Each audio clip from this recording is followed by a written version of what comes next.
let's say in the first week of January this year, that Apple would be the stock in the enlarged FANG group that would be closest to its former high. But that is the case right now, guys. We'll see if the actual news on iPhone results and the earnings push it that way. Yeah, Charlie, you would have to say that that's a positive. If Apple's moving back towards a high, that's got to be a good sign for the overall market, right? Yeah, and it's also a good sign about the consumer. I mean, this is a $1,000 purchase, which a lot of people seem to be willing to do. We were a little skeptical they'd pay $1,000 for a better camera in different colors, but they seem to be. And sentiment on Apple... You sound so skeptical. Yeah, well, I missed my chance. This was a value stock for about a month and a half, and I missed that chance. Charlie, is this an indication to you that, Apple's been such a poster child for the trade war in so many ways that there's nothing to fear here with regard to this play at this point? Yeah, let's just, before we overreact too much to this, this is just the CEO saying that he's off to a good start. And we haven't seen actual sales numbers. The cycles are getting shorter and shorter for these phones. If the next one's a dud, it won't turn out to be a great investment. But right now, it looks like they've got a new hot product. Fair enough. Right now, that's what we're looking at. Well, Boston Fed President Eric Rosengren sat down with our own Steve Leisman earlier today on the halftime report. Rosengren opposed both interest rate cuts earlier this year. Here's his outlook on future rate cuts and a week after the slowdown fears and weak data. I still have an open mind. We still have more data between now and when the meeting actually occurs. I'm going to be quite attentive to what's happening with anything that indicates that the consumer is changing their view. Joining us now is Neil Dutta, head of U.S. economics at Renaissance Macro Research. Neil, when you put everything together, I tried to make a list and I made columns: the good, the bad, the middle. It seems like there's something for everyone here. It's choose your own adventure. What do you make of how the Fed is looking at all of this mixed data and what potentially they may be doing when they meet in several weeks? I think the die is pretty much cast for a rate cut in October. Today's jobs number notwithstanding, today's market action notwithstanding. Global growth remains sluggish. The survey data was weak. I think the Fed has a decision every day when it wakes up, right? Here are what financial conditions look like. Do I want to validate the market pricing or not? And I don't see the Fed basically condoning a tightening of financial conditions by not doing anything. So if the market's priced for an October cut, the Fed will give them an October cut. Rosengren's point was also like, look, we've done 2 cuts. Give it a chance. It doesn't happen. You don't cut interest rates and then there's this dramatic impact in the economy overnight. We did 2. Give it some time. Let's see where we are. What's wrong with that? Well, it's a little bit rich since he wasn't really for those cuts in the first place. So anyway, I would just say that... he's backed up by an unemployment rate at a 50-year low, isn't he? Is this the economy that needs more accommodation? I think inflation needs more accommodation. The Fed has been persistently running below its 2% target for years now.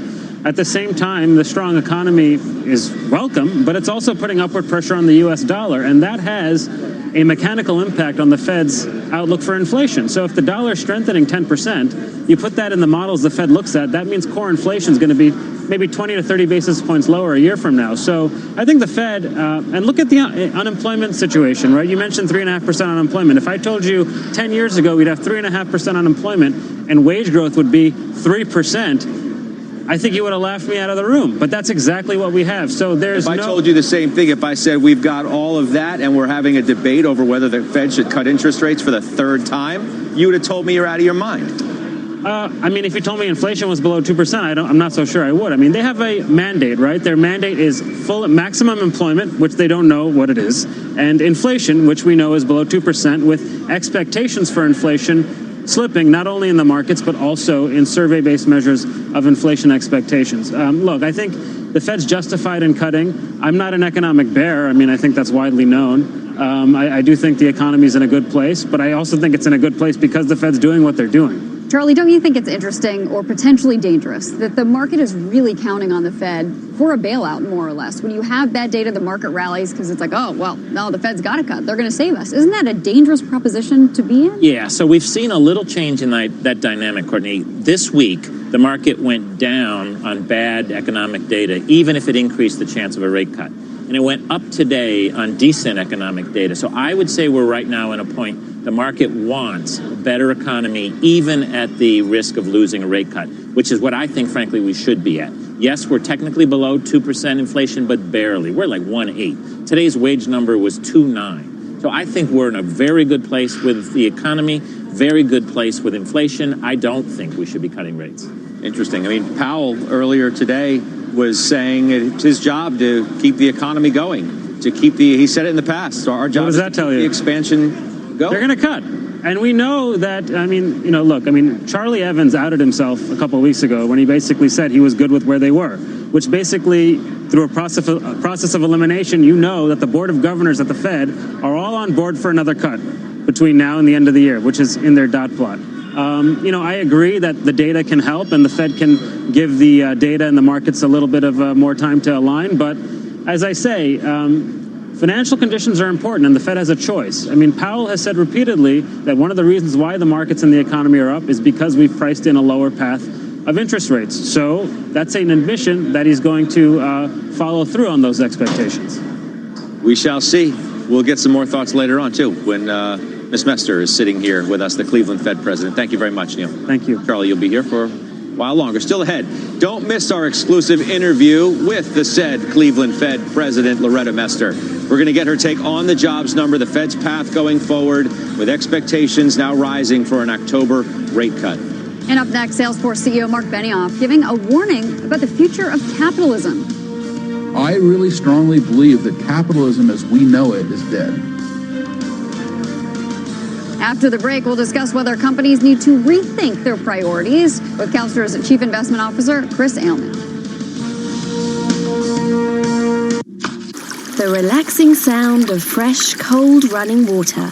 And you can have it in your kitchen with amazing savings on Samsung fridge freezers at Currys PC World, like the RB31 with its chilled water dispenser for only $399, or upgrade to the Samsung RS8000 American-style fridge freezer with water and ice dispenser. A huge 609 litres of storage space at just $1,049. How relaxing at Currys PC World. Energy rating A+. T's and C's apply. What if you could keep up with cable news even when you're on the go? With TuneIn Premium, you can listen to MSNBC live without any commercial interruptions. All of the news, none of the ads. Listen live on TuneIn Premium today. NFL fans, the action continues this weekend on TuneIn Premium. This Sunday, TuneIn has every NFL football game starting with the Bills at the Titans at 1 o'clock p.m. Eastern and closing out Sunday night with the Colts at the Chiefs at 8:20 p.m. Eastern. Right up the middle, Trying to touchdown. dive, touchdown! At home or on the go, hear the home and away call of every NFL game this season on TuneIn Premium. He breaks 3 down to the 5, he's in! Touchdown! Upgrade today. College football is live on TuneIn. Listen for free to games from more than 140 schools all season long. To the 10, all the way to the checkerboard. Somebody stands on his feet and scores. What's happening in college football this week? This Saturday, 2 undefeated SEC teams square off to see who is a college football playoff contender. Number 10 Florida welcomes number 7 Auburn to town at 3:30 p.m. Eastern. Just search college to listen today. MSNBC is on TuneIn. Get up-to-the-minute coverage on news and events from around the world with MSNBC's live 24/7 station on TuneIn. At home or on the go, stay up to date on the latest news and political trends with MSNBC's full lineup of shows, including Hardball with Chris Matthews. Hi, I'm Chris Matthews. Thanks for listening to MSNBC on TuneIn. And The Rachel Maddow Show. Plus, when news breaks, MSNBC has you covered with live updates, expert analysis, and more. Search MSNBC on TuneIn today. Major League Baseball postseason is in full swing, and TuneIn Premium puts you at field level for every... And it's a home run. Single... And gone! Game. And that gone, a home run. With TuneIn Premium, catch every pitch of every inning of every Major League postseason game until the final out of the World Series. 0-2 pitch, little half swing, and it hit. At home or on the road, Major League Baseball's postseason action is on TuneIn Premium. And that ball is gone. Upgrade today.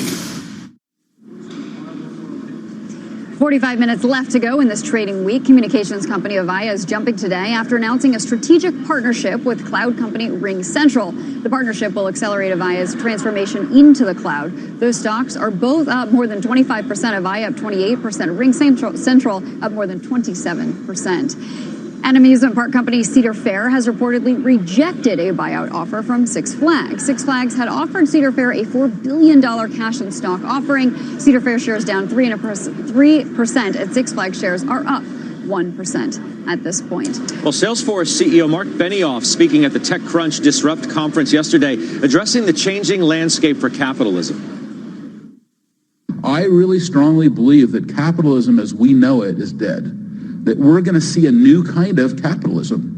And that new kind of capitalism that's going to emerge is not the Milton Friedman capitalism that it's just about making money. Right. And if your orientation is just about making money, I don't think you're going to hang out very long as a CEO or a founder of a company.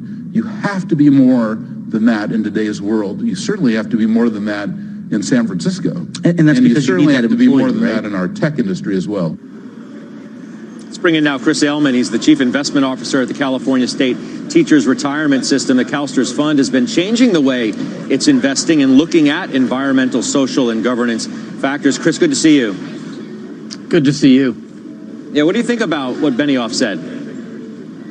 Well, I agree with his comments. I think it really is about, it still is about making money, but it's about making money over the long term, not the short term. I agree with Milton Friedman's original statement. He never mentioned time frame, and Wall Street is thinking that's just 91 days.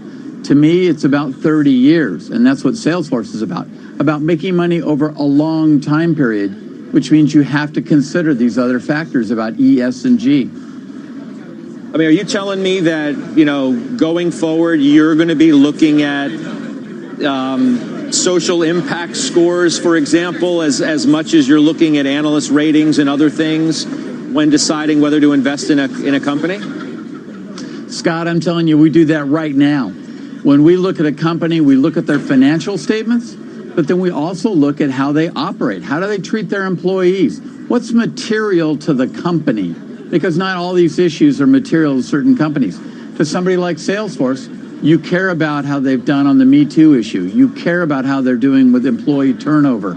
You care about cybersecurity with a firm like that. With an oil company, then we care about their carbon emissions. What do they do with their waste? So it's different factors, but you have to, if you talk to a credit manager or even talk to Charlie as a value manager, these are long-term business risks that they factor in. We just label them E, S, and G today. I like you involving our panelists. Well, Charlie? So we need to understand the difference between means and ends. Let's go back to Aristotle. The means to make profits are things like good relationships with your customers, being a good corporate neighbor, being a good environmental neighbor. But in the end, you have to make profits for your shareholders or none of those groups will do well. Ask a GM employee how they did with the social responsibility that they had when they were losing money. Ask HP today whether it mattered, whether they were a good corporate citizen. So yes, these are very important means to not pollute the environment, to have good relationships with your customers and employees, but you better make money in the end or they're going to be finding somebody else to run those assets.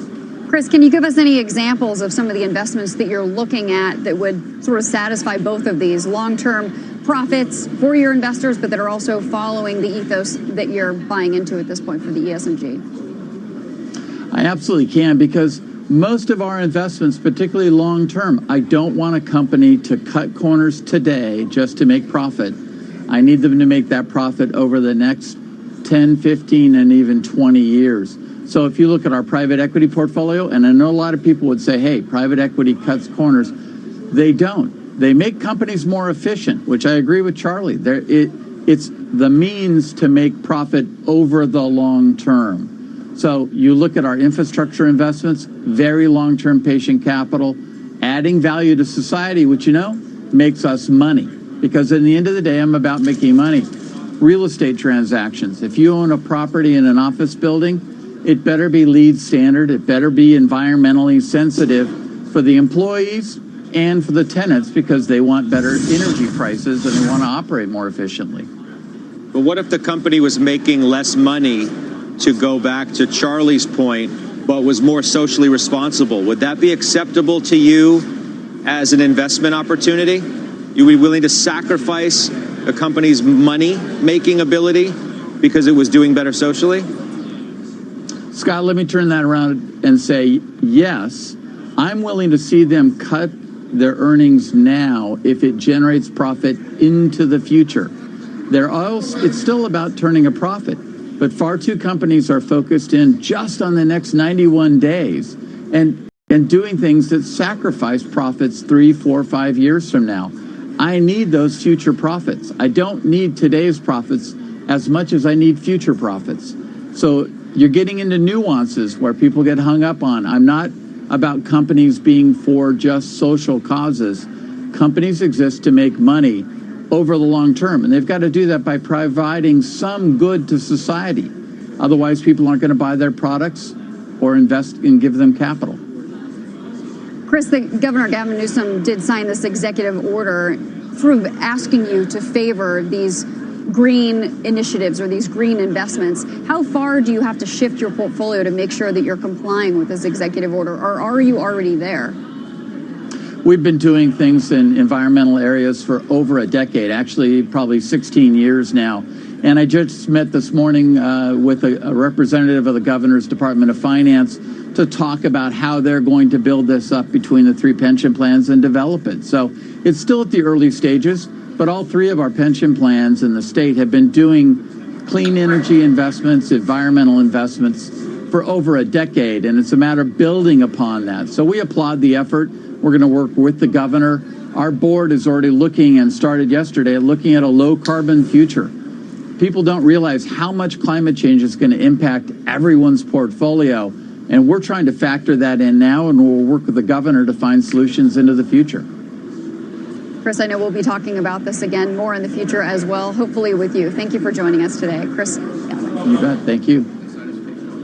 Well, it's been a rough week for Snapchat, with shares falling after Facebook announced a new competitive app. But Morgan Stanley says now's the time to buy. We'll get the word on the street on that call next. Coming up in just a few minutes, we're going to take you inside the market zone. That's our commercial-free rundown of the biggest stories that matter most to your money as we head into the close.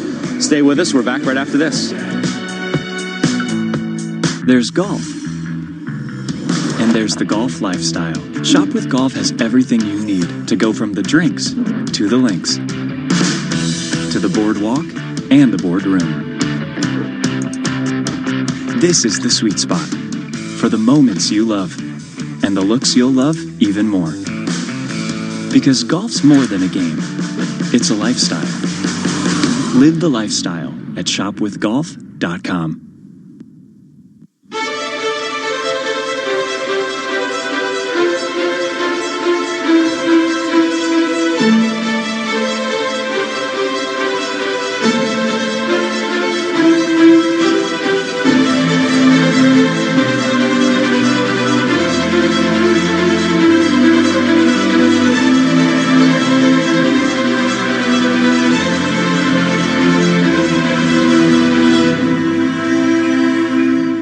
Grubhub, America's leader in food delivery, just got better.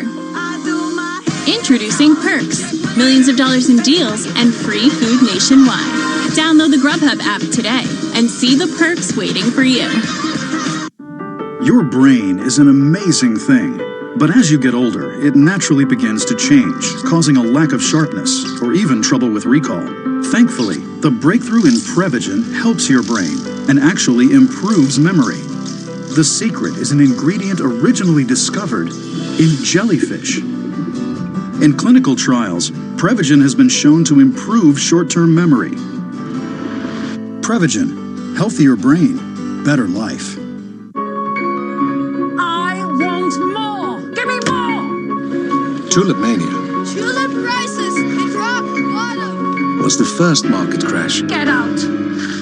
In these uncertain times, you can count on Cambridge. Ordinary is the enemy of the entrepreneur. The barcode is 40 plus years old. Bluetooth is almost 20 years old. The listener transmits data between 2 devices by using inaudible sound. It's like sound becoming the new credit card, the new ID.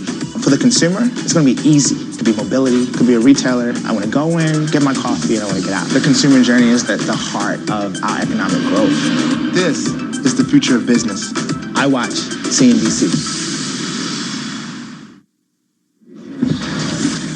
Well, Welcome back to Closing Bell. Now it is time to get the word on the street. Numera is initiating Etsy as a buy with a $70 price target. The firm estimating a $170 billion addressable market for the core business by 2023. One of a number of recent bullish notes, in fact, on Etsy. Wedbush initiating Domino's Pizza as outperformed with a $280 price target. The firm views the company's financial model as among the most compelling in the publicly traded restaurants universe. You agree with that call? Absolutely. This is a company close to my heart. People think this is a bunch of restaurants. It's actually a restaurant supply business. They get to sell pizza dough to all their franchisees around the world at wonderful margins. They earn franchise royalty fees, frankly, on revenue, not on profit. So it's a very well-positioned business that's growing. Hasn't done all that well as a stock of late. Is that competition from deliverers, Grubhub, and all the others? Over the last DoorDash? 10 years, this stock is up threefold. I mean, it's been a great business all the way back to when Tom Monahan started it in Ann Arbor, Michigan. Yeah, it's been a little bumpy because the price probably got ahead of itself a little bit, but it's a great business that's growing internationally. Okay. And Morgan Stanley upgrading Snap to equal weight, raising its price target to $17 a share from $14. The firm citing stronger top-line growth and improved expense discipline. CEO Evan Spiegel speaking at TechCrunch Disrupt earlier today. I mean, we just love what we do. We don't do it for the share price. We do it because we're really excited to build a product that we think makes a difference in people's lives. And I think that is just a huge privilege for our team. And that's what inspires us. All right, interesting time to upgrade that stock a day after it got hit pretty good on that new Facebook competing app. So we'll see where that goes from here. Still ahead, the streaming battle turning into an all-out war as Disney takes on a new shot at Netflix ahead of the launch of Disney Plus. We have those details coming up. Plus, single-family home rentals are a fast-growing part of the real estate market. We'll speak with the CEO of Invitation Homes, one of the leaders in the space. That's up next. And as we head to break, here's a quick check on bonds. The 10-year yield slipping today, inching towards that 1.5% level. Yields on the 10-year fell by nearly 20 basis points this week. Closing Bell is going to be back right after this.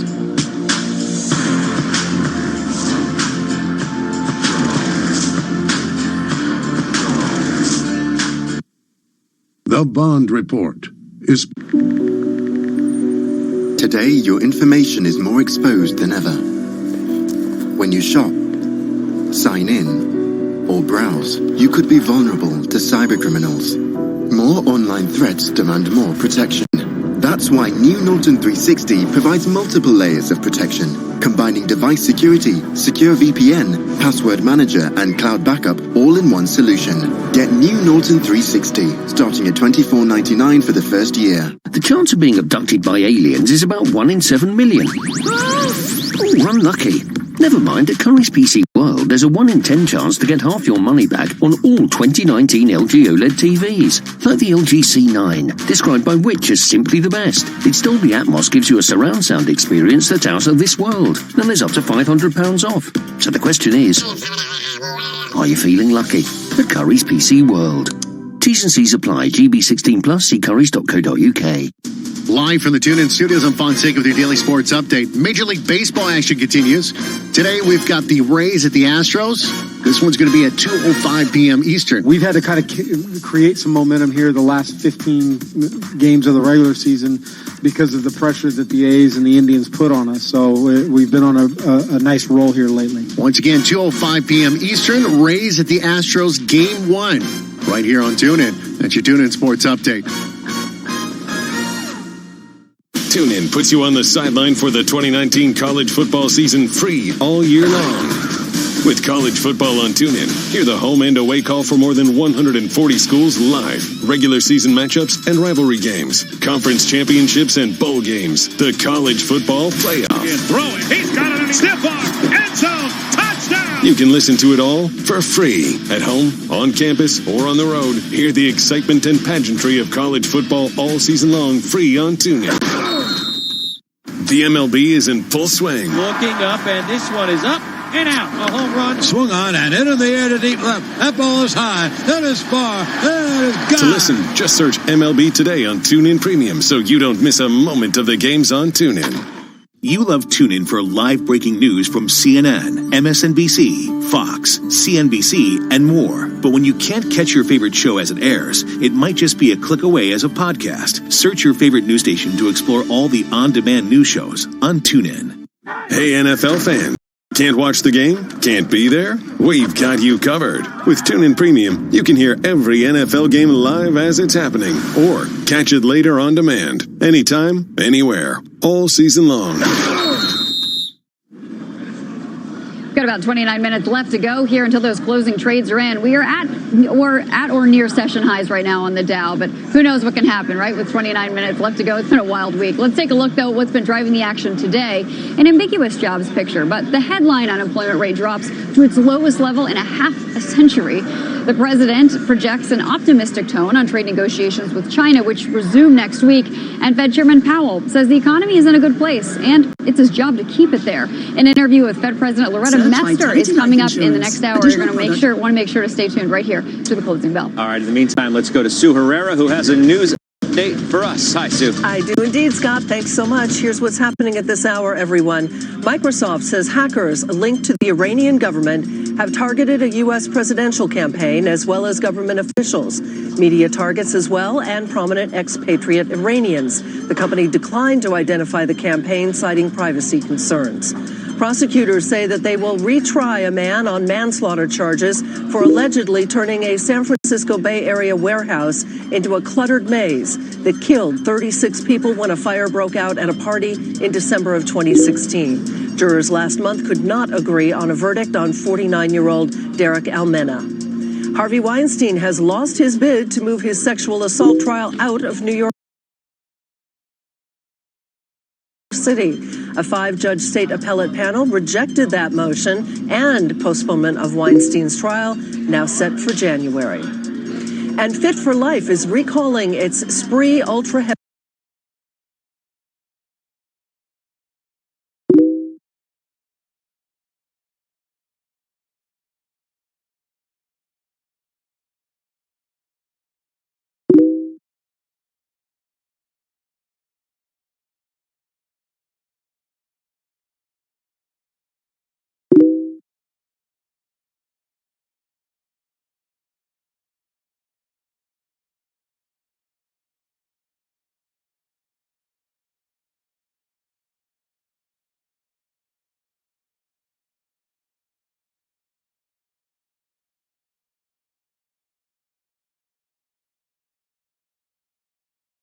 Heavy resistance bands due to an injury hazard. The band can separate from the handle and strike people. There have been 10 reported incidents resulting in injuries. The bands were sold exclusively at Walmart and Walmart.com. You are up to date. That's the news update this hour. Courtney, I'll send it back downtown to you. Thank you very much, Sue. Well, let's send it over now to Mike Santoli. He's got his second dashboard. Hi, Mike. Hey, Court. Yeah, kind of a quiet but nice rally leads to an idea that maybe tranquility base is what this market is now setting up for. Take a look at the one-year chart of the S&P 500 just to get a sense of where this rally takes the index. It seems perhaps at least a bullish interpretation to leave that base from August relatively intact, although up to about 29.45 on the S&P 500. It's actually got some significance to it. It's in this general zone just below the runs to 3,000 that has had a little bit of a friction point for previous rallies. Not to say it's going to stop in its tracks, but it's kind of interesting if we close here that the week would have brought us right back to what's considered a kind of a frontier level of the market. Did also want to take a look at the software sector, which had kind of come back to the pack a little bit coming into the past couple of weeks, but it is now outperforming again. This is the software ETF, the IGV. You see it on a year-to-date basis, still handily ahead, but on a weekly basis, it's up 2% almost. And so that shows that some leadership in tech is reasserting itself right now, probably also a net positive for the overall tape, guys. Yeah. Michael, thank you. 30-year mortgage rates falling to an average of 3.6% this week, down more than 1% from this time last year. This comes as the demand for single-family home rentals is soaring. The group making up just under 5% of total single-family housing starts last year. One company participating in the single-family rental boom is Invitation Homes, with stock higher by nearly 50% this year. Joining us with more now is the Invitation Homes CEO, Dallas Tanner. It's nice to see you. Thank you for having me. I guess you have a good story to tell your investors today, given what the stock's done, as we just said. Yeah, business is good. The fundamentals for housing are really strong, especially in our markets, which are primarily coastal and kind of the southeast part of the country. Driving it, low rates, the consumer's hanging in. What's the big deal going on? Well, I think it's a combination of a few things, really. First, there's just a lack of supply in the markets today, generally speaking, and so we're capturing some of that demand naturally. Second, I think we've got a number of people that just want flexibility and choice. So as you take a step back, a third of the country leases something today in one way, shape, or form. That's 47 million households. We represent about a third of that 47 million. There's roughly 16 million homes today that are for lease in the United States. And so your tenants, are they largely tenants that have always been renters, or are you seeing any group that had been buyers that are moving into renters because they can't find a new home to buy? It's a great question. It's really a mix. About a third of our customers are out of necessity, meaning they need the space, but they quite frankly can't afford a home today in today's environment. About a third are transitional, and funny enough, about a third of our customers today are actually out of choice, preferential, meaning they can afford to buy, but they're choosing to lease. Really choosing to lease, even though they can afford to actually buy a house. Yeah, what does that tell you about what the consumer Mr. and Mrs. America are thinking about where we are? Well, I think there's a couple things going on. One, a lot of people in the country want flexibility of choice, and they want to be down payment light. We offer that opportunity without compromising location, great schools, transportation corridors that people want. I think the second thing, too, is you've got 65 million people between the ages of 20 and 35 coming our way. Our average customer today is 39, has a combined household income of about $100,000. So it's not somebody that's necessarily doing this out of necessity or need. It's really a matter of choice. Charlie, as you look at the housing market in different places therein, from an investment standpoint, what do you like? Well, we think new home construction is still well below trend line. We're still roughly 1.3 starts a year versus 1.5 million historically. So it's absolutely right. There's just not enough houses for sale. And the second thing is flexibility. People 25, 30 years ago probably thought they were going to live in the same city for the rest of their lives. Now a lot of people at least want the option, the flexibility to move. And so renting that home instead of buying it gives them a lot more flexibility. And lastly, frankly, homes have not been that great an investment over the last 15 years. 20 years ago, people my generation would have said owning a home is the best investment you can make. They haven't been that great investments recently. Yeah. Thank you for being here. Enjoy the bell with your gang over there who's gathered around the TV watching you. Thanks for having us. We'll see how they thought you did when you go over and visit with them. We'll see you soon. That's Dallas Tanner. He, of course, the CEO of Invitation Homes. We do have new details on the presidential campaign targeted by hackers linked to the Iranian government. Our Eamon Jabbers with those details right now. Eamon? Yeah, Scott, this is new reporting now coming in from Reuters. They're reporting that a hacking group that appears to be linked with the Iranian government attempted to break into President Donald Trump's re-election campaign, but the reporting is that effort did not succeed. Reuters citing sources familiar with the operation. This comes after Microsoft Corp said earlier today that an unnamed presidential campaign was targeted by hackers, which the software company linked with Iran. Now the reporting is that was the president's re-election campaign targeted by hackers who appear to be linked with Iran. We'll ask the White House for more comment on that as soon as we get it. But, Scott, this underscores the danger for the U.S. election system going into 2020. The Russian interference in 2016 has certainly caught the notice of intelligence services around the world that are hostile to the United States. There are a number of different intelligence services that could try to play in 2020, Iran being one of them. And now we're seeing this attempted hack here of the Trump campaign, according to Reuters, Scott. All right, Eamon, we appreciate that. Thank you. That's Eamon Jabbers on the north lawn of the White House for us. Do have about 25 minutes to go, 20 minutes or so left before we close the week on Wall Street. We're pretty much at the highs of the day as well. Dow right now up 346. That's a gain of 1.25% on that jobs report today. S&P up more than 1%. So is the NASDAQ. Russell lagging a bit, but still in the green. Up next, we have your last chance trade. Plus, we're sitting down exclusively with Cleveland Fed President Loretta Mester. She'll weigh in on today's jobs number and much more. Stick with Closing Bell. We'll be right back.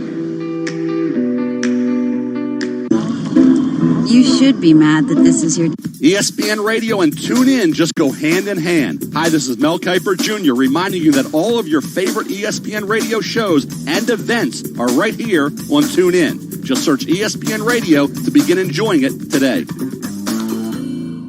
In the dictionary, a podcast is this: a A digital audio file made available on the internet typically is a series of which new installments can be received by subscribers automatically. But on TuneIn, a podcast is this. I'm Rachel Martin with David Green, and this is Up First from NPR News. And it's defined like this. Ladies and gentlemen, welcome to the show. From news, sports, to pop culture, comedy, and beyond. Define your own podcast possibilities on TuneIn. A lot of people aren't aware that TuneIn lets you listen to the same terrestrial stations that you pick up on your FM AM dial, except you can hear them from anywhere. To see all the stations broadcasting in your area, find the local radio section on the home screen. Keep it local with TuneIn. Live from the TuneIn Studios, I'm Fonseca with your daily sports update. Major League Baseball action continues. Today we've got the Rays at the Astros. This one's going to be at 2:05 p.m. Eastern. We've had to kind of create some momentum here the last 15 games of the regular season because of the pressure that the A's and the Indians put on us. So we've been on a nice roll here lately. Once again, 2:05 p.m. Eastern, Rays at the Astros, Game 1. Right here on TuneIn. That's your TuneIn Sports Update. Deep left center field. A grand slam! October baseball is here, and TuneIn Premium is your ticket to the 2019 MLB postseason. Featuring the home and away feeds for every game, TuneIn Premium delivers every call of the ALCS, NLCS, and the 2019 World Series through the voices of the local radio broadcast teams. Air left field and deep. He's at the wall. Now until a new champion is crowned, hear every play of the 2019 MLB postseason live on TuneIn Premium. Upgrade today. Get social with TuneIn. Follow TuneIn on Facebook, Twitter, and Instagram for the latest and greatest audio happenings across the app. Explore exclusive content. It's called Indie. Learn about the hottest new podcasts. The Nostalgia Mixtape, a new podcast hosted by yours truly, Savannah Shroudy. And get alerted when the big game's about to begin. This Sunday is Championship Sunday, when we'll find out which two teams are going to play for the Lombardi Trophy. Add TuneIn to your feed and be in the know when it matters most.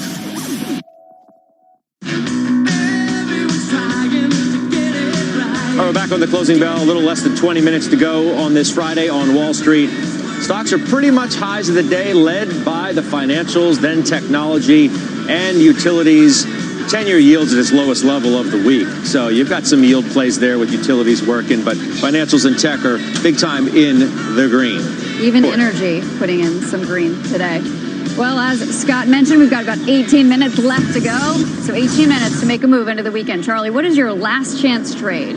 So as Chris from Calster mentioned, the market is very focused on short-term issues. And so what we're finding is the best opportunities are companies with a great long-term outlook, but some short-term problem. So a name that fits that is Borg Warner. Everybody's nervous about Volkswagen's production, General Motors production, but we think longer term there are going to be more cars, more hybrids, more electric vehicles. And Borg Warner makes the powertrain for all different kinds of cars. And longer term, there are going to be more cars on the road, and Borg Warner is going to be supplying the powertrain for those cars. So it's trading at about 8 times earnings. Yes, there's some short-term headwinds, but we think longer term, Borg Warner very well positioned. Headwinds like what's going on with the automakers and the strike with the UAW right now. That's exactly right. GM's got the strike, but we think that's going to get solved. GM's in a very good position, actually, with a bunch of new products that are going to sell well.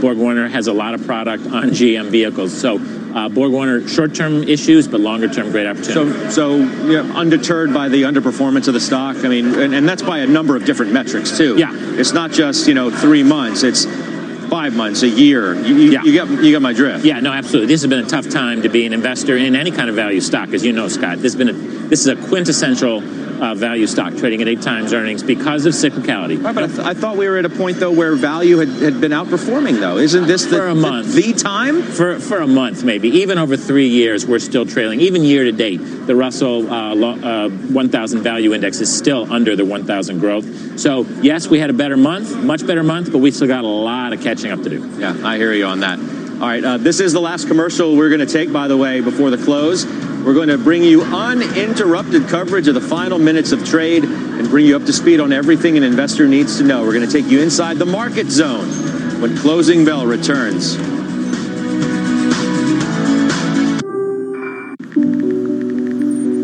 Today, your information is more exposed than ever. When you shop, sign in, or browse, you could be vulnerable to cybercriminals. More online threats demand more protection. That's why new Norton 360 provides multiple layers of protection, combining device security, secure VPN, password manager, and cloud backup all in one solution. Get new Norton 360, starting at $24.99 for the first year. Like what you're listening to? Want to make getting back to it easier? Use the favorite button to keep track of the stations and podcasts you love on TuneIn. Just tap or click the heart icon to add it to your favorites. Then find all your go-to audio under the Favorites tab. Pretty easy, right? Catch the latest news as it happens with MSNBC on TuneIn. From American politics to global events, when breaking news hits, you'll never miss a moment again. Search MSNBC on TuneIn to hear the latest. MLB is right here on TuneIn. A swing and a drive to right field. That's it. Well, Ramirez back, and that ball's gone. And to find it all, you need to search MLB on TuneIn. By the wall, out of here. Home and away calls are a click away on TuneIn Premium. Next time you look up at the stars, think about this. Inside you are the remains of a stellar explosion. You are made of stardust. And without the stars, there wouldn't be us. I'm Guy Raz, the wonders of the universe and the people who still look up every night. Next time on the TED Radio Hour from NPR. You can subscribe to the TED Radio Hour on TuneIn. College football is live on TuneIn. Listen for free to games from more than 140 schools all season long. To the 10, all the way to the checkerboard. Somebody stays on his feet and scores. What's happening in college football this week? This Saturday, two undefeated SEC teams square off to see who is a college football playoff contender. Number 10 Florida welcomes number 7 Auburn to town at 3:30 p.m. Eastern. Just search college to listen today. ServiceNow put our workflows in the cloud. This changes everything. You're right, sir. Everything. No, not everything. I mean, you're still blatantly sucking up to me, Gary. Brilliantly observed, sir. Always 3 steps ahead. 6 steps ahead. 16. So many steps. You done? A million steps ahead. Let's look at this again. ServiceNow. Works for you. You should be mad at leaf blowers. You should be mad your neighbor always wants to hang out. And you should be mad your smart fridge is unnecessarily complicated. Make ice. Making ice. But you're not mad because you have E-Trade, which isn't complicated. Their tools make trading quicker and simpler so you can take on the markets with confidence. Don't get mad. Get E-Trade and start trading today.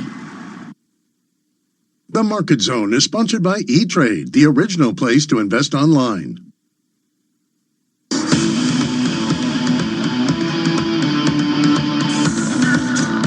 Bit more than 10 minutes to go in the trading day, and now we are in the closing bell market zone. Commercial-free coverage for all of the action going into the close. We'll tell you everything an investor needs to know in these final minutes and break down the market action after the closing bell rings. You'll see some of the big movers in the Dow, the S&P 500, and the NASDAQ constantly changing and updating on the right side of your screen. And CNBC senior markets commentator Mike Santoli is here to break down these crucial moments of the trading day. And today, we've got Charlie Bobrinskoy from Ariel Investments.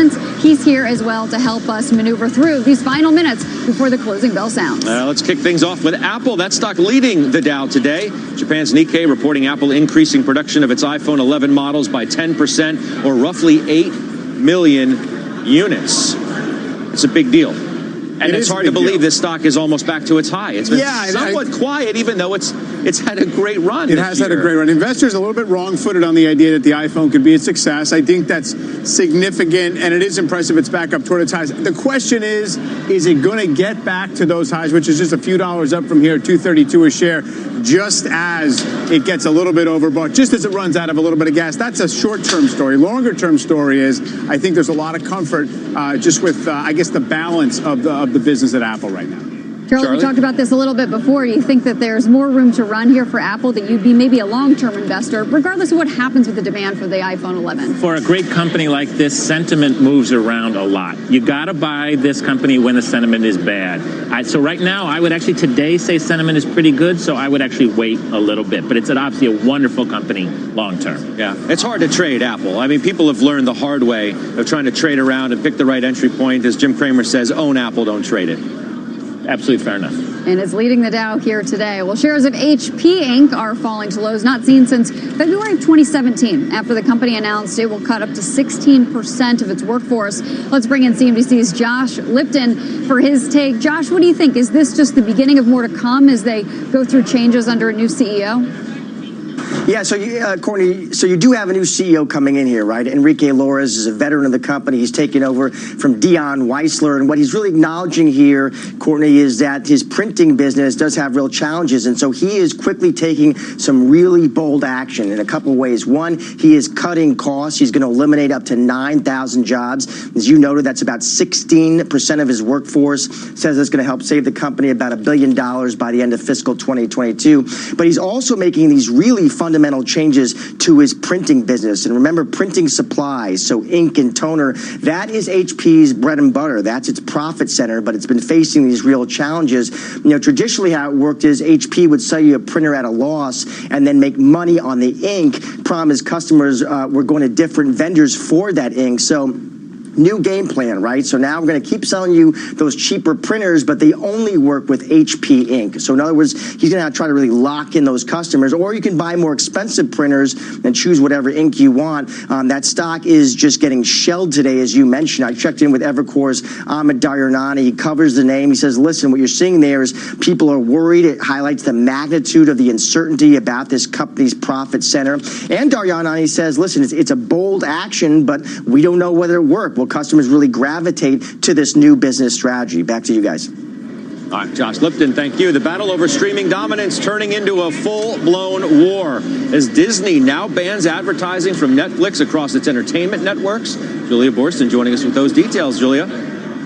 Scott, that's right. Both Disney and Netflix shares both up more than 1.5% today. This on the news that Disney has banned Netflix ads from ABC as well as its entertainment channels such as Freeform, this ahead of the Disney Plus launch November 12th. Now, Netflix spent an estimated $100 million on U.S. TV ads last year, with an estimated fifth of that going to Disney-owned networks. Now, media companies often turn down their rivals' ads unless they work out some sort of reciprocal advertising relationship. And of course, that's not possible with Netflix because Netflix does not have advertising. We reached out to Netflix. There was no comment. But guys, it's really notable here that we have these one-time frenemies now going directly head-to-head. Back over to you. This war is far from over, Julia. Thank you. Charlie, I know in the past you've been a fan of CBS. What do you think about Netflix, Disney, or CBS your play in this space? Yeah, it is interesting. There were obviously a lot of rumors that Disney was going to buy Netflix at one point. There's only one absolute rule of investing, and that's never bet against Reed Hastings. He is the smartest man, I think, in all the media, so I would not bet against him. Disney obviously very well positioned here, but the two of them, I think, in the end, have a lot of synergies between them. I think they'll get over this hump. Yeah, I don't know. This is it is becoming it's a full-fledged little more war. Enemy than friend, obviously. Yeah. But I do think, you know, the broader takeaway that there's obviously room in this world for everybody makes sense. But obviously, everyone wants to kind of go back to what they have that's proprietary and not necessarily give too much, you know, help to the other side. And I think that's basically what we take from this. Seems to make sense that they would not want to support one another with the advertising in that model. We do have a quick news alert on PayPal. Deirdre Bosa has the details for us in San Francisco. Deirdre, what do you know?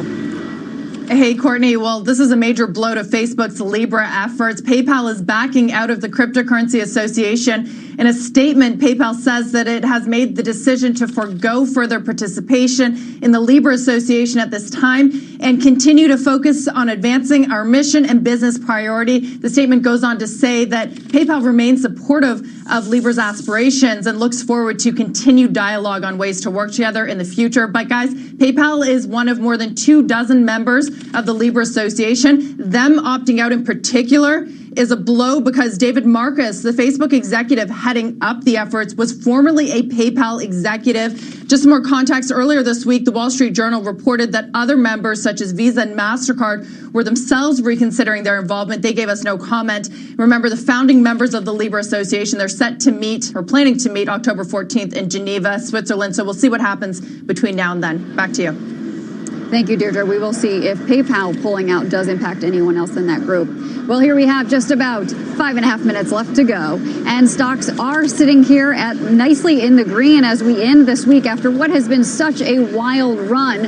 And if you're just joining us, you might notice your screen looks a little different than what you've seen before during closing bell. We've launched the Market Zone. This is where we're going to bring you uninterrupted, commercial-free coverage into and after the closing bell. So on the right side of your screen are the biggest winners and losers of the day. And at the bottom of your screen, you can see a preview of the next few stories that we're covering. It's going to help guide you through the close as we move for all of the important stories that you're going to want to need to know.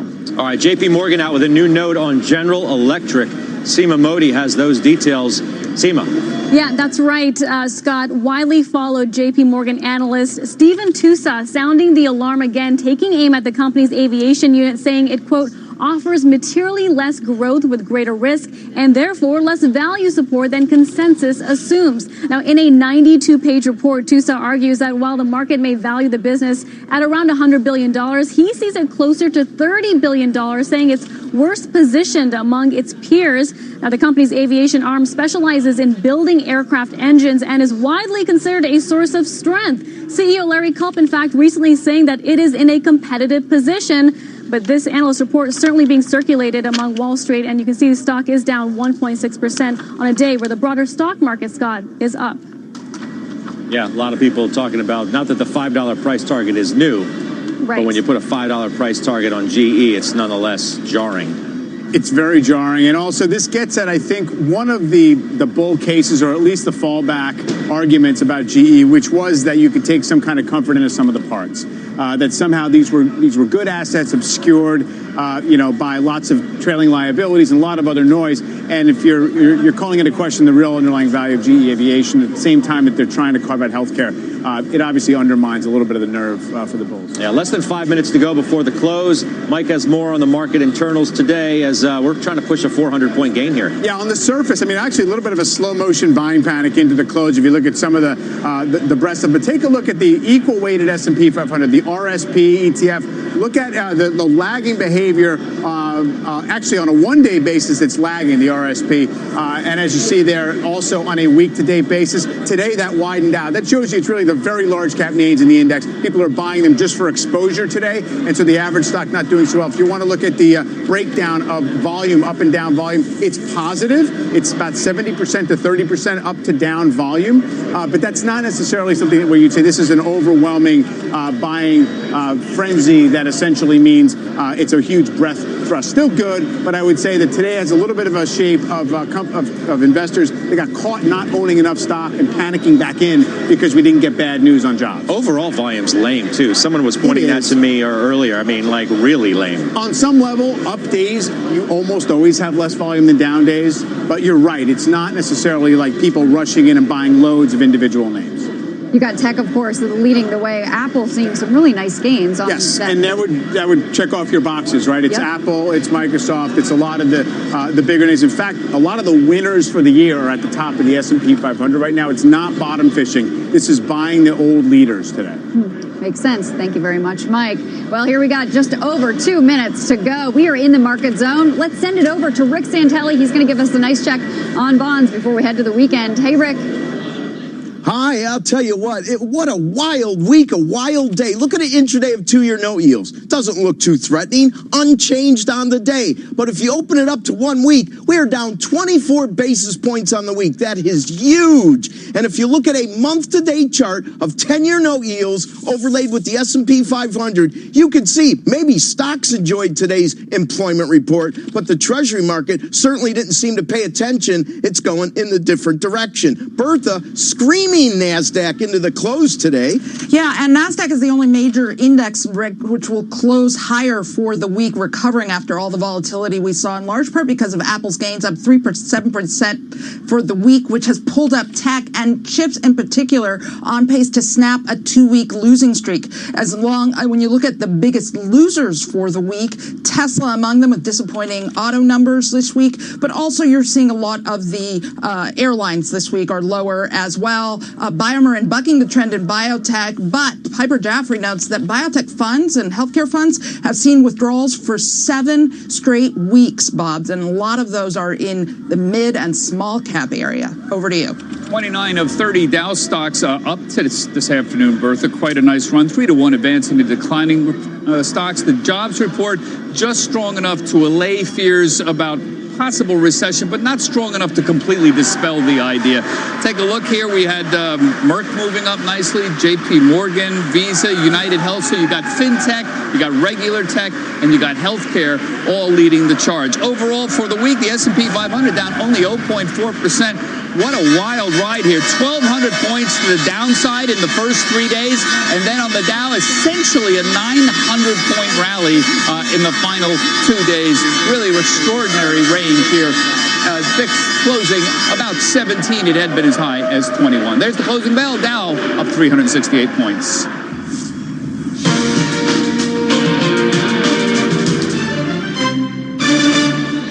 Welcome to Closing Bell. I'm Scott Wagner in today for Wilfred Frost. And I'm Courtney Reagan in for Sarah Eisen. Along with Mike Santoli, he's CNBC's senior markets commentator. And we're in the market zone. You can see the day's market action on the right side of your screen with the stories still coming up on the tabs at the bottom of your screen. Dow today, a big day.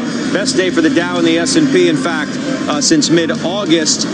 Dow is up nearly, 370 right there. It's going to go out with a gain, it looks, of just shy of 1.5%. S&P at almost the exact percentage margin there, up 41 points. NASDAQ right along with it. So it's a nice broad-based day. All 3 of the major averages having quite the session. And quite a reversal from what we saw just midweek. Joining us to talk about the market day today is Savita Subramanian. She's head of U.S. equity and quantity strategy at Bank of America Merrill Lynch. And Charlie Babrinskoy. He's vice chairman and head of investment group at Ariel Investments. Mike, here we go. We finally settled out. We got the numbers. Woo, relief rally? Definitely relief. It shows you that I think in the early part of the week, this storyline that we were getting ever weaker economic numbers and that the weakness was not contained, I think it kind of got ahead of itself. So there was a pretty good shakeout in stocks over the course of 2 days. Market craved reassurance that the labor market was going to be okay. What I did find interesting, though, and Rick hit on it, Treasury yields really didn't budge today. So you priced in a rate cut for October. Normally, the stock market has required longer-term yields to go up in recent months for the stock market to rally. So I don't know if that means people are just very mispositioned, or it's okay, because guess what? The cost of a rate cut in October was not really that severe in terms of economic pain just yet. Yeah, unbelievable how the narrative over the last day or so, literally yesterday morning, we're sitting there gonna say it's the worst week for the market of the year. Yeah. And then you have this big reversal. And Charlie, now we're saying it's the best day for the Dow and the S&P since mid-August. Oh my, how things changed. The numbers just, I don't think, were as bad as they were portrayed. The ISM service number, everybody talked about it, that big recession number, and it was actually above 50.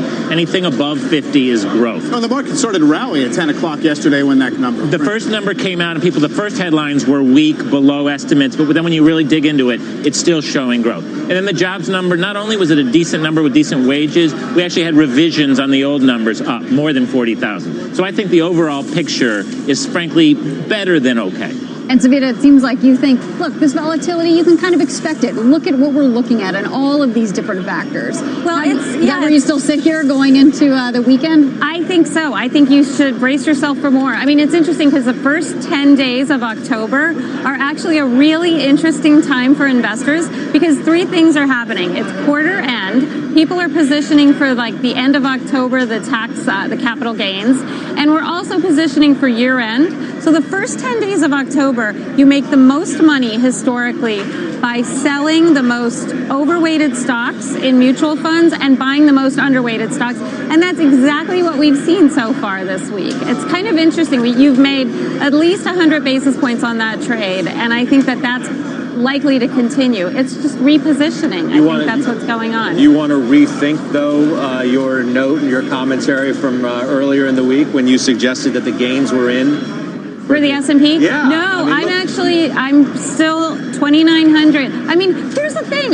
What I worry about is that we're starting to see these rumblings of liquidity shocks. So we had the overnight funding rate spike up to like over 5%. I mean, and nobody seems to be worried about that. Then the week before, we had some massive style reversal from momentum to value, and then it snapped back. I mean, there's weird stuff going on, to use some technical terms. Very technical. I like but I do think that these are tells. It's kind of like what we saw in 2007, 2008, where you had the quant meltdown in the summer of 07. Then you had, a few little like credit hiccups, some liquidity concerns, and then it was game over. But you said there's weird stuff going on. So why don't we just simplify it? Yeah. Economy it's okay. It's not going off a cliff, and the Fed's cutting rates. Why fight that? So, no, I agree. I mean, this is why I'm not bearish. I'm neutral. I think stick with stocks. They offer great dividend yield relative to fixed income. The Fed's going to be super accommodative. Don't short the market. I just don't necessarily think that right now what we're seeing underneath the surface is necessarily healthy. So that's what I worry about. Again, I think there's lots of great opportunities within the S&P 500. 60% of companies in the S&P 500 pay a dividend yield that's higher than the 10-year. I mean, that is a huge opportunity for income investors. But I do think that there are some odd little rumblings of potential liquidity risk that we need to pay attention to. Charlie, I know you feel better than that. You feel better than sort of worrying about the weird factors, but where are there opportunities that you see? You gave us BorgWarner earlier as a last chance trade, but looking beyond a last chance trade. So you do have to buy what others are selling, and I think value stocks are still out of favor. People talk about the S&P being at over 17 times earnings. The Ariel Fund is trading for 12.5 times earnings. These cyclical names, these financials. If I told you KKR and you didn't know much about it, you'd say it's a wonderful business. It's trading at 12 times earnings. So that's, to me, a very attractive stock. So I think you have to avoid the momentum tech names and buy some names that have some cyclicality because people are still worried about the economy. I was interested today just to see the big banks rallying with yields doing nothing. I mean, if you look at JP Morgan, in the last hour or two, it's up $1 on nothing, right? So it seems like this. Not sneezing at the rally, but it seemed like there was like an upside air pocket. Let me tell you something. Banks are the most hated part of the S&P 500. That's group in September, right? And that's exactly what we're seeing, this positioning unwind. I think you want to stick with the banks. I think they're the new high-quality dividend yield sector. The group adding 2% just today. Yep, that sort of sneaky move right down there at the end. Well, it's been a wild week for the market. Let's get back to Bob Pisani for a look at the biggest movers, wrapping it all up for us. Hi there, Bob. 1,200-point move in the Dow, first 3 days down, and a 900-point move in the next 2 days on the upside. That's a pretty wild week, even by our standards. And once again, we saw the strange amalgam of growth and defensive sectors move forward this year. So, utilities and semiconductors have been market leaders all year. What is that all about? But look at the gainers for the week. Same situation. You got some healthcare stocks like Johnson & Johnson. You got Merck moving up. You got United Health. So there's a group. And then you got FinTech with Visa. We all had a pretty good week overall for FinTech here. Meantime, the Dow laggards remain essentially cyclicals. This has been a very consistent pattern here. So 3M and Caterpillar, Chevron, just 8 out of 9 days. Oil was down 8 of 9 days. They couldn't catch a break. A lot of 52-week lows still in the oil sector this week. And Goldman Sachs, still most of the banks, not doing too much. Quite a wild week. Guys, back to you. Yeah, Bob, thank you. And guys, as we look to next week, trade talks. Anybody want to be negative going into that? Where's the risk? I don't think there's a play. I'll be honest with you. I don't think there's a definable trade that you would have high conviction in going into these talks necessarily. Now, to your point, do you want to bet against good noises coming out of the meetings? Probably not. Yeah, I'm just thinking sort of what's all going on in D.C. The president's kind of got his back against the wall a little bit with the impeachment talk. He would like some good news to help him on that front. The economy, a little dicey. I agree, but again, I don't see it as a gameable situation that very easily necessarily, because I can make the other side of that too. He wants to be seen as tough because he doesn't want to be seen as having promised something on Hong Kong in exchange for trade. I hear you. That's what makes it tough. But don't you think, Mike, if we got a deal, that we'd get just a massive move up? And I think the bad headlines, I just don't think bring us that much bad news. So I feel like it's not priced in, but I think that to sort of decide that there's going to be a catalyst in that form at any defined moment in time is hard. If you get a positive development, does that put the Fed? We're going to ask Loretta Mester this in just a few minutes. I wonder what that does to the Fed and the outlook for the Fed. Yeah, I mean, the Fed could be forced to shift focus or do nothing, no cuts. Yeah. I think the sector you want to own into the trade talks is consumer discretionary. And I know this is a weird call because the tariffs on goods in December are on consumer goods. I don't think there's a chance that goes through because those are, hurting the consumer ahead of an election year. That would be a disaster for Trump's campaign. So I think consumer stocks are basically pricing in that 50% chance that those tariffs are going to go through, and I don't think they will. I mean, I think that's a sector you want to own heading into the fourth quarter. All right, that's a good last thought. It's nice to see you again. Nice to see you. Savita Subramanian, Charlie, thank you as well. Charlie Babrinskoy, both good weekend to you both. Up next, our exclusive interview with the Cleveland Fed President, Loretta Mester. She's standing in the wings right now, and she's going to join us next at Post 9 to react to today's jobs report. She's going to weigh in on the number of rate cuts we could see before year end. Keep it right here. The closing bell is back in just 90 seconds.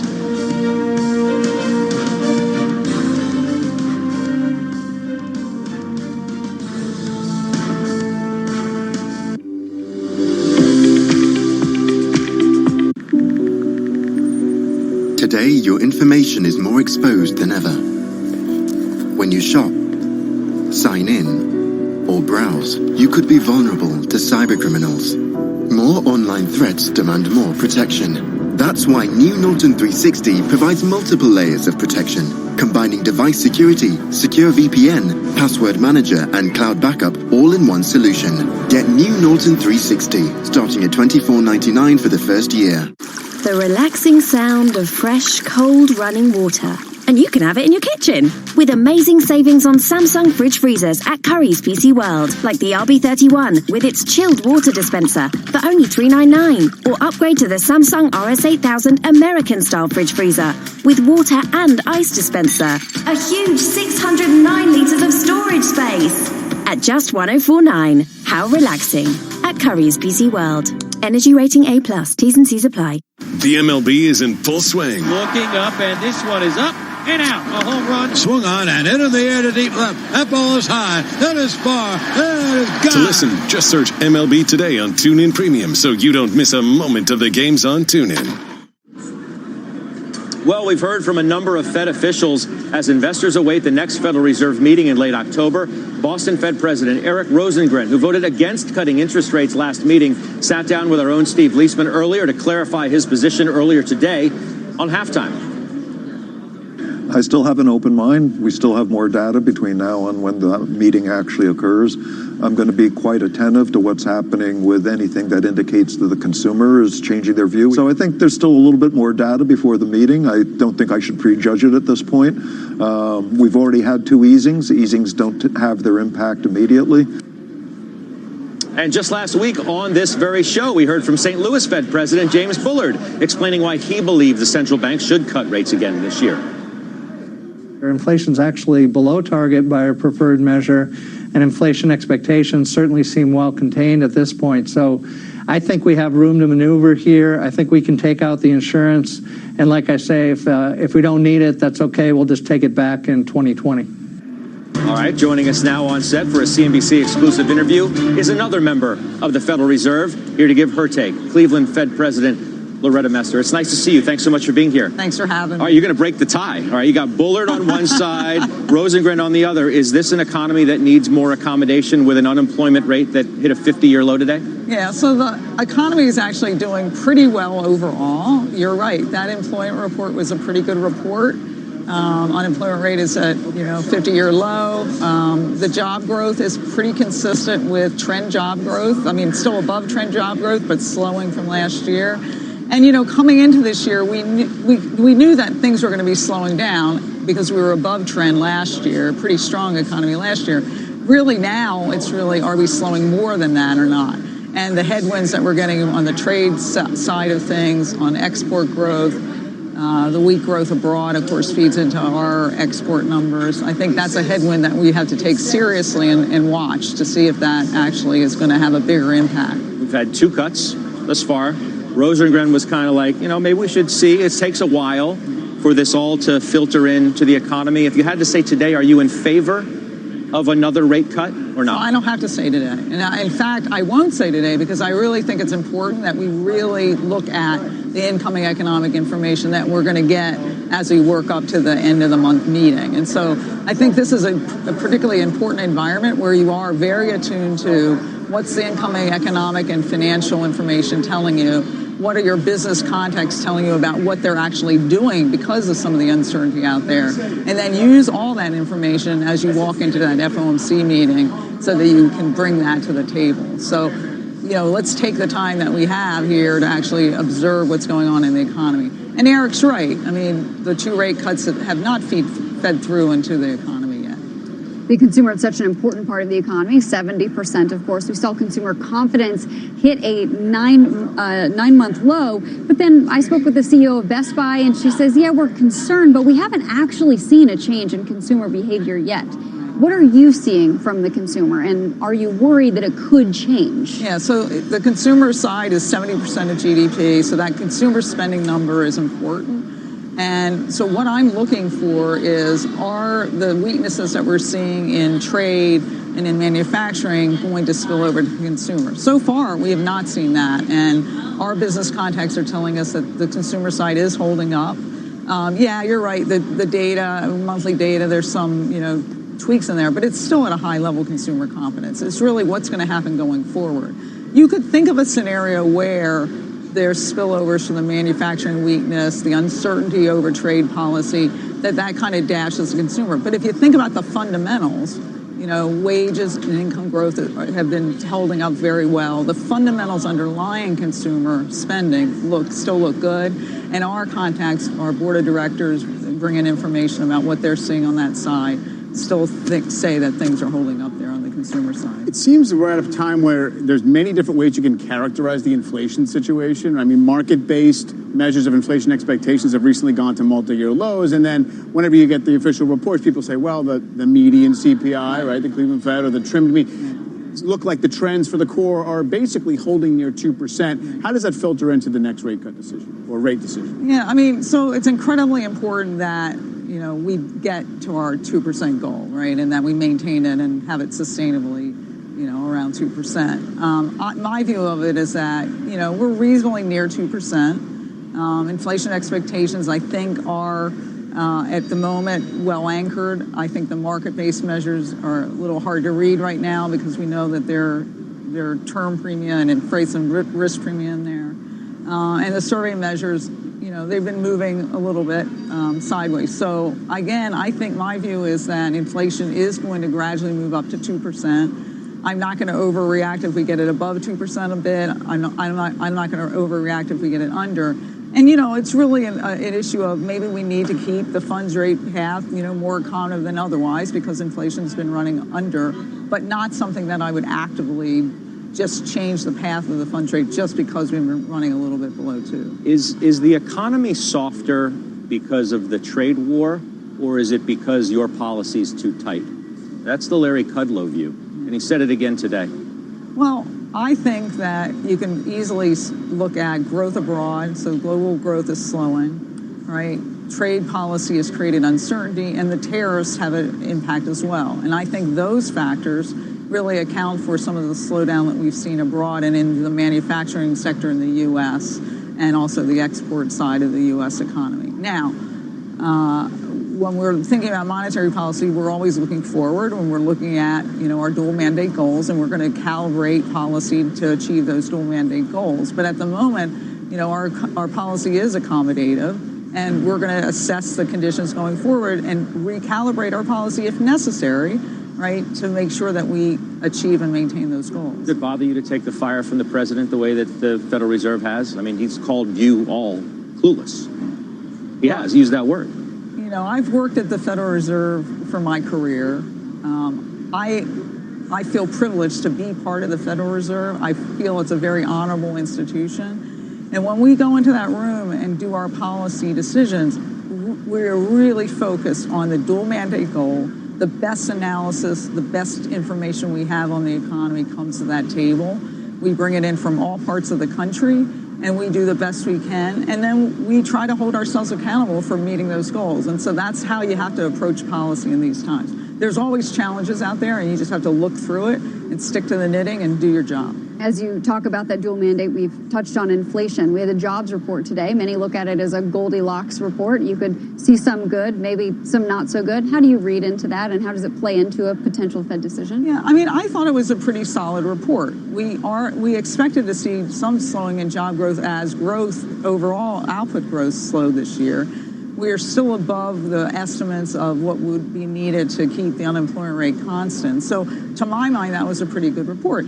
I'm attuned to the fact that there was a little bit slowing in wage growth in that report. But again, I think we have to look overall and say that wage growth is still going to sustain consumer spending. But the focus is going to be on can we maintain that good job growth, and can consumers continue spending? And then we work through some of the softness on the business side. Given the flow of data we've gotten in the last couple of months, the two easing moves the Fed has made since the summer, do they still qualify as insurance cuts, or are you fighting against a worse slowdown?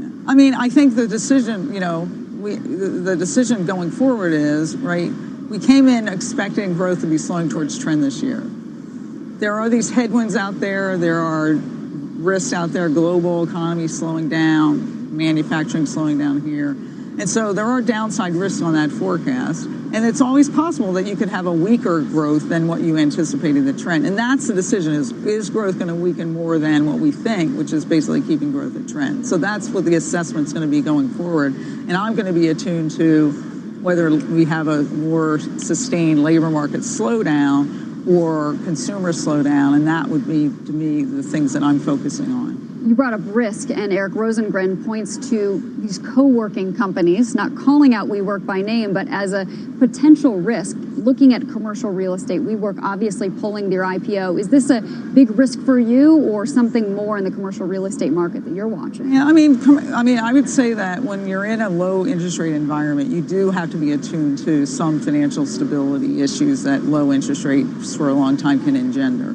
We have seen elevated commercial real estate pricing. We have seen elevated levels of non-financial company debt. And so you have to be watching those as you go through this cycle. Right now, I think those risks are moderate, but it's certainly something that you have to be attuned for when you're in a low interest rate environment. You said yesterday, I believe, at Brookings that you worry about what low rates can mean for financial imbalances, asset bubbles, things like that.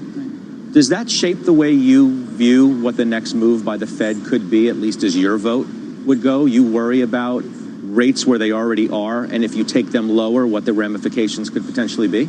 I think at this point, I don't see that as being the predominant decision-making point in that. I'm really focused right now on what's the outlook for the economy, what's the risks around that outlook, and then really gearing our policy to that. But I do think that we have to be cognizant of the fact that we could be engendering some risks where we do what's good for the economy in the shorter run and then having a little bit problematic economy in the medium run. Do you think the stresses that we've observed in the overnight funding market in recent weeks that now seem to have calmed down, do the current kind of policies the Fed has enacted seem like it's taking care of that, or is there something on a more sustained basis you would expect?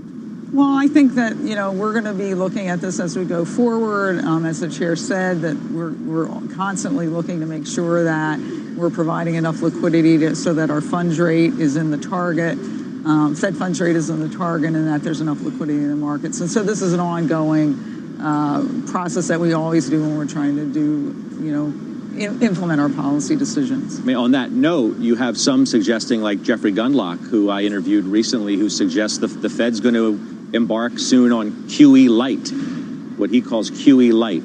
That maybe the balance sheet is going to start going the other direction again. So what we're talking about now has nothing to do with QE, right, or asset purchase. This is really about supplying reserves so that the funds rate and the financial markets and the money markets can actually work. So this is nowhere near anything about QE. But what about the idea of QE light?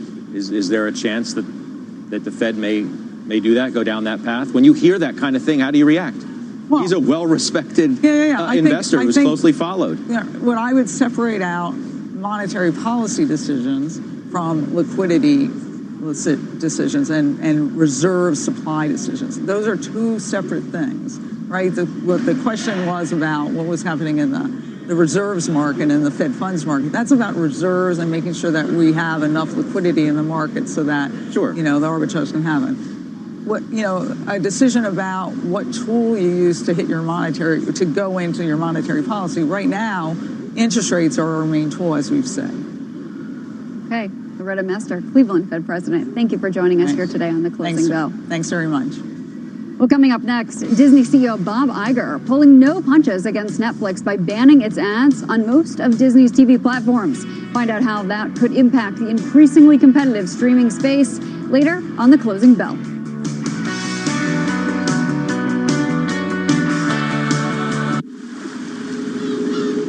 The relaxing sound of fresh, cold running water. And you can have it in your kitchen with amazing savings on Samsung fridge freezers at Currys PC World, like the RB31 with its chilled water dispenser for only $399, or upgrade to the Samsung RS8000 American-style fridge freezer with water and ice dispenser. A huge 609 litres of storage space at just $104.9. How relaxing at Currys PC World.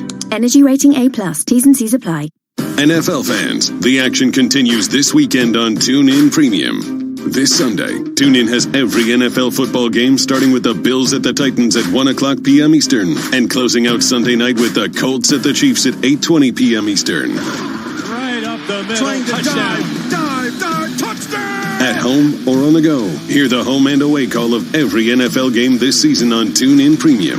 He breaks 3 down to the 5, he's in! Touchdown! Upgrade today. MLB is right here on TuneIn. A swing and a drive to right field. That's it. Well, Ramirez back, and that ball's gone. And to find it all, you need to search MLB on TuneIn. By the wall, out of here. Home and away calls are a click away on TuneIn Premium. Live from the TuneIn Studios, I'm Fonseca with your daily sports update. Major League Baseball action continues. Today we've got the Rays at the Astros. This one's going to be at 2:05 p.m. Eastern. We've had to kind of create some momentum here the last 15 games of the regular season because of the pressure that the A's and the Indians put on us. So we've been on a nice roll here lately. Once again, 2:05 p.m. Eastern, Rays at the Astros, Game 1. Right here on TuneIn. That's your TuneIn Sports Update. Want to know what's happening in right now? The latest headlines are just a tap away with Fox News Talk on TuneIn. When news breaks, get up-to-the-minute coverage on developing stories from around the world. Plus, hear all the Fox shows you watch on your TV. Listen to Fox News Talk around the clock on TuneIn. College football is live on TuneIn. Listen for free to games from more than 140 schools all season long. To the 10, all the way to the checkerboard. Somebody stays on his feet and scores. What's happening in college football this week? This Saturday, 2 undefeated SEC teams square off to see who is a college football playoff contender. Number 10 Florida welcomes number 7 Auburn to town at 3:30 p.m. Eastern.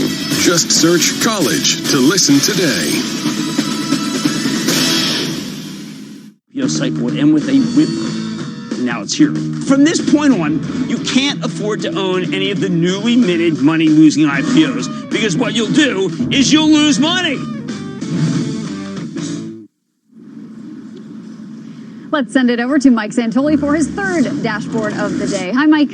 Courtney, take the money and run. So what a lot more Americans are doing as they react to a very tight labor market. So here's an alternative measure of the strength of the labor market here, which is the percentage of prime age Americans who are in the workforce, who are not in the workforce but have jobs. So it's about 80.1% right now as of this morning's number. So right there. And what that does is take you exactly back to 2007, which was the peak of the prior cycle, right before the last downturn, the last recession. This was a measure that really was very stubborn in coming back. This is people ages 25 to 54. There was an idea that there was this kind of lost generation, people permanently discouraged out of the workforce. Obviously, long enough the expansion goes, the more that gets fixed and people get back in. So very good news. I would just take a look at this other thing, which is this is one reason that consumer measures of sentiment have held up better than business sentiment. This is essentially, from Bank of America Merrill Lynch, a way of describing how consumers feel relative to businesses. It's consumer confidence as a ratio with the ISM manufacturing. So obviously the latter one is more volatile, but you see these peaks right here, right? So we're at this level right now. That's the highest we've gotten since pretty much the early 2000s, and it seems like a late cycle indicator. It doesn't mean the cycle is over, but it does tell you that kind of you're getting a little bit far along in things. Here's one that's interesting to me. That's around 1998. That was late in the 90s expansion, but it was not the end of the 90s expansion, and roughly around the same area. So take a look at this relationship for over time, guys. All right, we will. Still ahead, oil snapping an 8-day losing streak. Find out if crude is ready for a comeback straight ahead.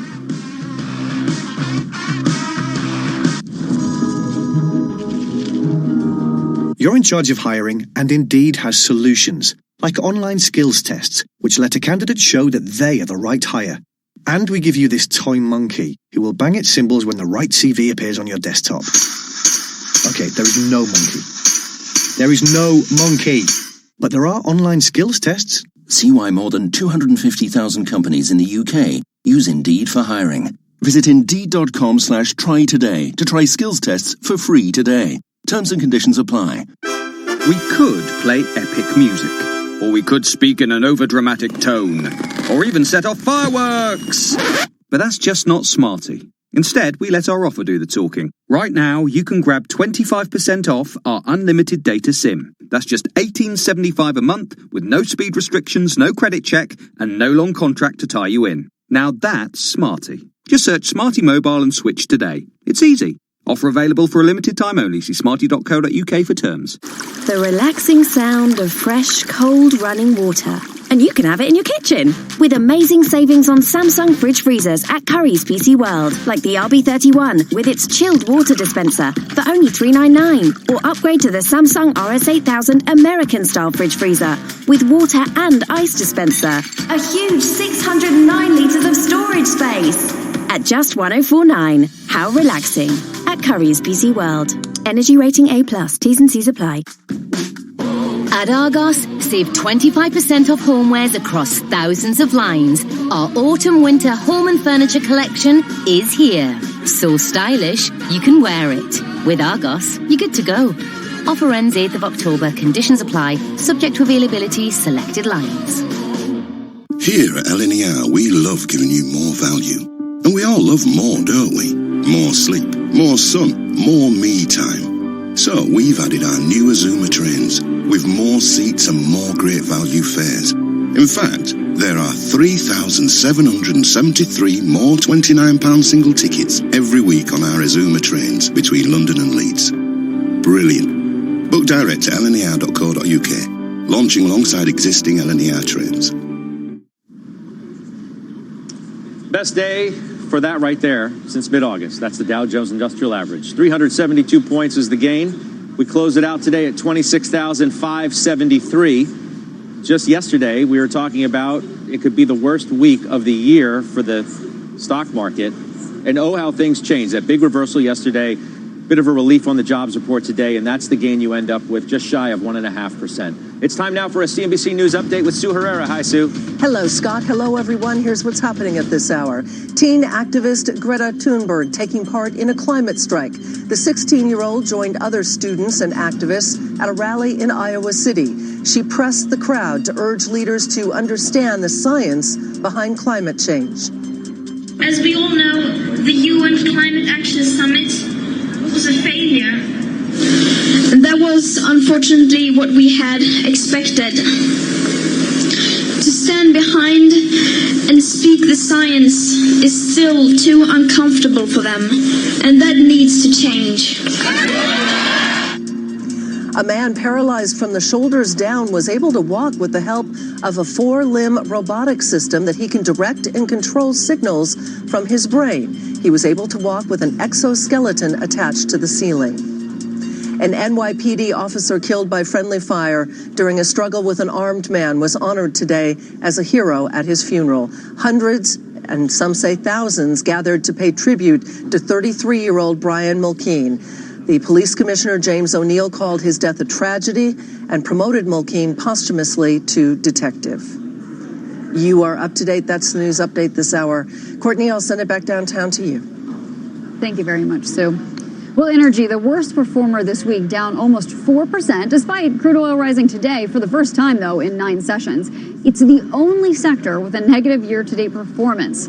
For more, let's bring in Halima Croft. She's RBC Capital Markets Managing Director and Global Head of Commodity Strategy. Halima, it seems like we're so far away from that big event that happened in Saudi Arabia with the attack. And here it's like it's over. I mean, was that a signal that this could happen again, or should we be relieved? How do we read the action that's happened since then? I mean, I think the market is very complacent. I think the fact that Saudi Arabia was so quick to restore the production. I mean, this was a massive outage. 5.7 million barrels taken offline by this really extraordinary combination attack involving cruise missiles and drones. And yet, Saudi brought it all back so much quicker than the market anticipated. And now a lot of people are saying, one, this is probably the peak, and two, any other outage will just be similarly transitory. I think we're probably looking at more disruption. I don't think the Iranians have shown any indication that they're going to back off because they're really seeking sanctions relief. But for now, the market is back focusing on concerns about demand growth slowdown, about a recession. That is front and center. And so we've had all summer the trade war sort of battling it out with the shooting war in the Middle East. And we're back to the trade war and economic concerns being at the forefront for investors. I was going to ask you what carries more weight, global growth concerns or geopolitical upset?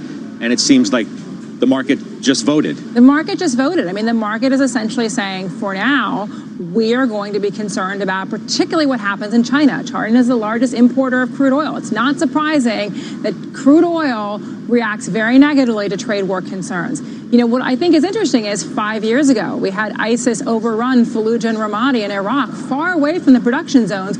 Oil was above 100. So it also tells a story about the American energy story, because now we have this resource here. And I think for a lot of people, they say it doesn't matter anymore what happens in Saudi Arabia. And I think that's a hard position for the Saudis, because on the one hand, they want to say, look how resilient we are. But they also want to say to the world, this is something you should all be concerned about. And for a lot of the world right now, they're saying, we can absorb an attack like this. We're not feeling the economic effects. Is the market purely anticipating demand weakness? In other words, is there any evidence of it at this point that